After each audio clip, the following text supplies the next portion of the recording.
sosok pahlawan emansipasi wanita yang telah berhasil memperjuangkan hak yang kini didapatkan oleh para wanita Indonesia, di mana para wanita Indonesia kini dapat mengenyam pendidikan yang setara dengan kaum lelaki. Berbeda dengan saat terdahulu, di mana kaum wanita hanya bisa menentukan nasibnya pada adat istiadat setempat, seperti halnya Raden Ajeng Kartini yang hanya bisa mengenyam pendidikan dasar, dan itu pun tidak sampai tuntas. Terkisahlah pada tahun 1891. Raden Ajeng Kartini harus mengakhiri masa belajar bersama kawan-kawannya di sekolah, yang kemudian harus menerima pinangan dari seseorang bangsawan asal Rembang.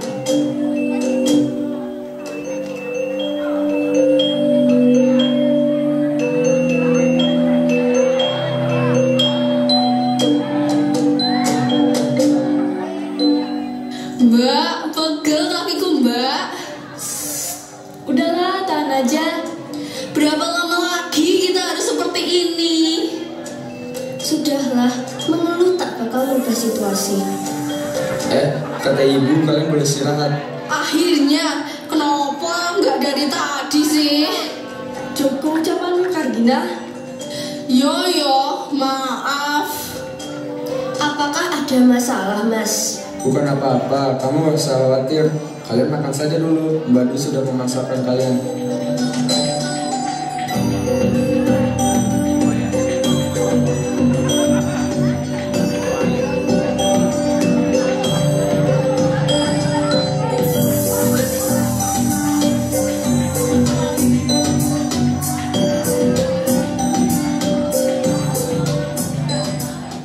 Kamu sedang baca apa, Cah Ayu? The Following and Socialism karya Agus Bebel. Kamu ngerti toh bahasanya? Oke, nanya kamu Mas, Kartini masih jago bahasa Belanda. Haha, masih banyak lagi yang bisa aku perbaiki. Bukan itu maksudku. Kamu ngerti apa yang sang penulis sedang omongin di buku ini? Iya Mas. Masa Mas gak tahu Kartini siap dulu suka baca buku seperti ini? Maaf, Mas akhir-akhir ini terlalu sibuk. Memangnya kamu pengen jadi apa kalau sudah besar adikku? Percuma toh mimpi besar-besar Mas. Masa depanku sudah terlihat sejak sekarang. Tetapi Mas tahu bukan itu yang kamu inginkan, Kartini. Aku ingin sekolah yang tinggi. Aku ingin menempuh jejak yang sama dengan laki-laki di keluarga ini. Kamu tahu Bapak tak akan pernah mengizinkanmu, Nik. Tapi Kau takkan tahu jika belum dicoba. Jangan pernah patah semangatmu, deh. Percayalah bahwa kau akan bisa melakukannya dan biarkan semesta lakukan keajaibannya. iya Mas.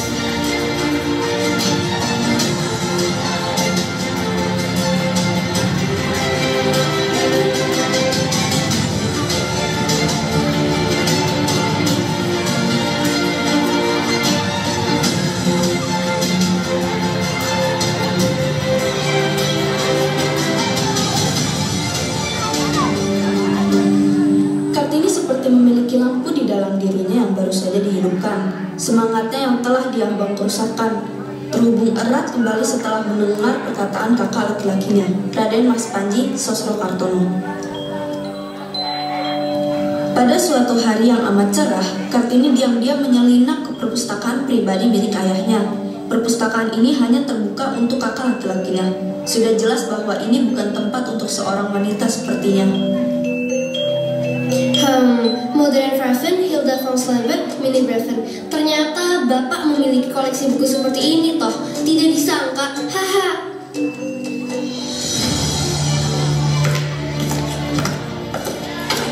Aduh, sepertinya Bapak sudah pulang. Kartini, keluar kamu. Enggak, Bapak. Ada urusan apa kau bermain di sini? Bukankah sudah Bapak bilang kalau kau tidak dibolehkan menginjak selangkah pun di sini? Buku-buku apa itu yang kau pegang? Apa gunanya kau baca buku-buku seperti ini?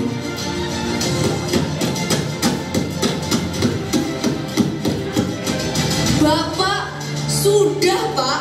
Kartini memang begitu sifatnya. Tolong, ampuni kali ini saja. Hei, kembali ke sini sekarang juga.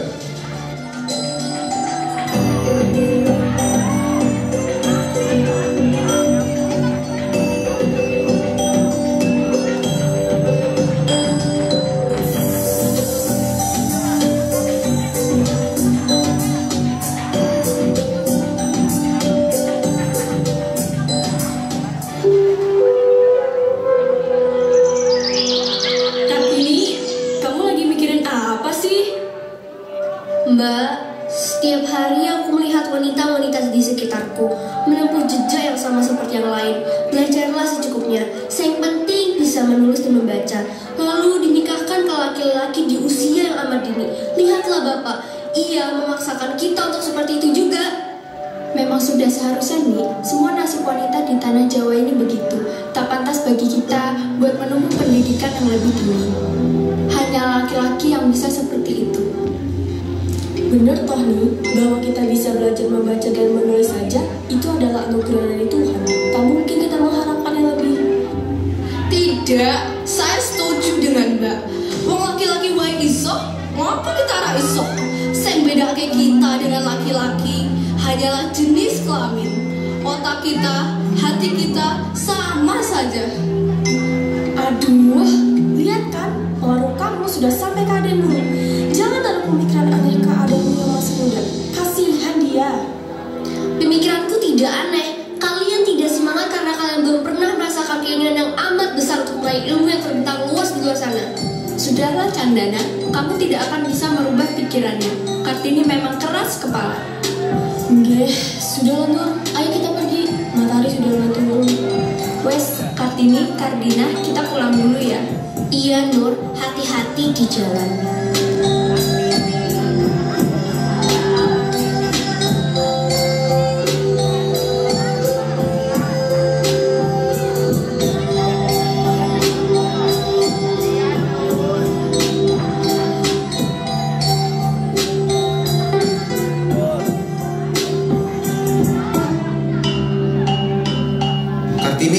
Kartini, kemarilah nak. Bapak memanggilku, ada apa? Kartini, aku ingin berbicara padamu. Bicaralah Bapak, aku mendengarkan. Kartini, 2 hari yang lalu Raden Aryo Sigit telah datang kepadaku. Dia mengutarakan keinginan hatinya untuk menikahimu. Menikahiku? Bapak, di usiaku yang semuda ini. Tidak Bapak, aku tidak mau. Nak, sudah waktunya kau menikah. Terimalah pinangan dari Raden Aryo Sigit. Dia adalah seorang bangsawan Rembang. Bersamanya, hidupmu akan tercukupi. Ini bukan masalah kecukupan hidupku Bapak, tapi masa depanku. Masa depanmu telah berada di depan mata. Setelah menikah nanti, itulah masa depanmu. Tidak Bapak, bukan itu yang aku maksud. Aku tahu Bapak, menikah berarti memberhentikan sekolahku, dan aku tidak menginginkannya. Aku ingin tetap bersekolah Bapak. Kartini, Bapak, jangan paksa aku. jangan coba untuk membantah lagi. Bapak, aku hanya ingin sekolah. Aku tidak ingin dinikahkan terlebih dahulu. Ini adalah ketetapan adat istiadat. Petani pingin kini tibalah saatnya agar kau menikah. Aku mengerti Bapak, tapi setelah menikah hidupku tak lagi sama. Aku ingin menjadi wanita yang berpendidikan Bapak. Untuk kali ini saja, izinkan aku untuk bersekolah seperti mereka. Aku mohon Bapak. Tidak, aku adalah bapakmu. Akulah yang berhak menentukan masa depanmu. Kau tak perlu meneruskan sekolahmu itu. Bisa menulis dan membaca, itu pun sudah cukup. Kau akan tetap menikah. Bapak,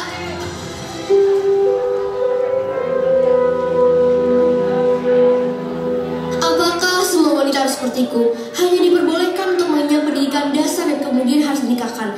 Sedangkan mereka, kaum lelaki, mereka bisa merasakan pendidikan dengan tingkatan yang lebih tinggi. Mereka berhak memimpin, mereka berhak berbicara. Itu semua karena mereka berpendidikan. Sedangkan aku, apa hakku? Apa yang bisa kukatakan dan apa yang bisa kulakukan? Kini aku hanya bisa berdiam diri, menerima dan menuruti perintah Bapak. Ini semua tak adil bagiku. Semua perkataan ayahnya tidak membuat Kartini bersedih hati. Ia segera mengambil sebuah pena dan selembar kertas dan menulis surat untuk sahabatnya, Estel Zehadeler, seorang wanita Belanda. Estel, kau adalah sahabat dekatku. Hanya kaulah yang mengerti perasaan-perasaanku. Sarwadi, tolonglah mengantar surat ini untuk sahabatku, Estel Zehadeler. Pastikan ia mendapatkannya dengan selamat. Baiklah Kartini, saya akan menjaga surat-suratmu sampai tiba di tangan-tangan tujuan.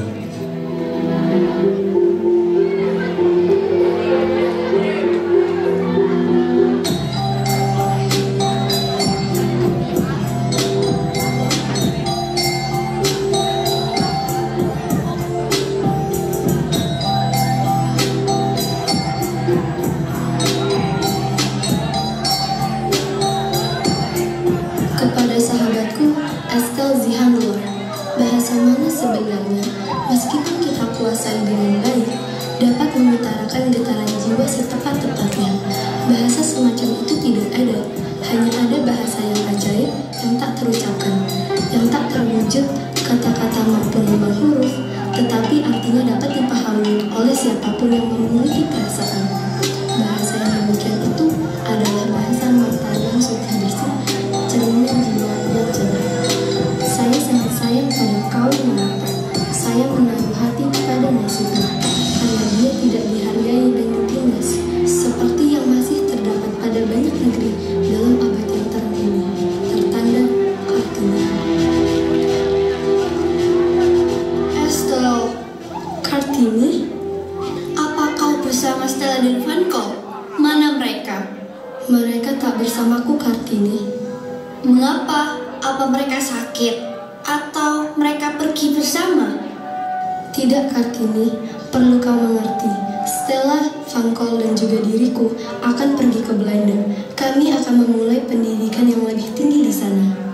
Estelle, jangan katakan jika kau akan meninggalkanku, Estelle. Aku mengerti, kau pasti akan membawaku bersama kalian, kan?